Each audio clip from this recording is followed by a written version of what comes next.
Day 5 of my 1 lakh earning challenge and Ayyappa దీక్షలో day 8 నేను 2 journeys ని ఒకేసారి బ్యాలెన్స్ చేస్తున్నాను. అది చాలా కష్టం. బట్ రోజు మార్నింగ్ స్వామి ఏ శరణమయ్యప్ప అంటే ఏదైనా పాసిబుల్ అయిపోతుంది. నా డైలీ రొటీన్ మార్నింగ్ 4:30 AM కి లేవడం, పూజ కంప్లీట్ చేసుకొని టెంపుల్ కి రావడం, తర్వాత ఇంటికి వెళ్ళి మిల్క్ లో యాపిల్స్ వేసుకొని తాగి షాప్ కి స్టార్ట్ అయిపోవడం. మన షాప్ ఓపెన్ చేసిన ఒక 1 hour కి కస్టమర్స్ అయితే వచ్చిండ్రు. మార్నింగ్ మంచి కస్టమర్స్ వచ్చిండ్రు. ఇలా చూసి అలా తీసుకొని వెళ్ళిపోయిండ్రు. తర్వాత దీక్ష టైం అయింది. సో పూజకైతే వచ్చేసిన.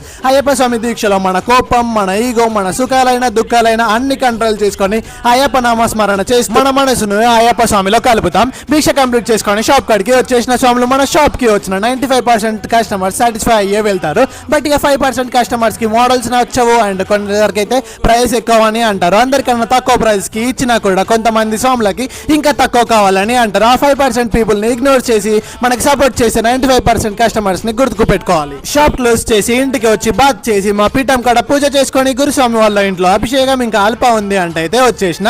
ఇలా నాకు తెలియకుండానే నా అయ్యప్ప దీక్షలో డే 8 కి వచ్చేసిన. ప్లీజ్ స్వాములు మన పేజ్ కి, మన షాప్ కి, నా 1 lakh earning ఛాలెంజ్ కి సపోర్ట్ చేయండి.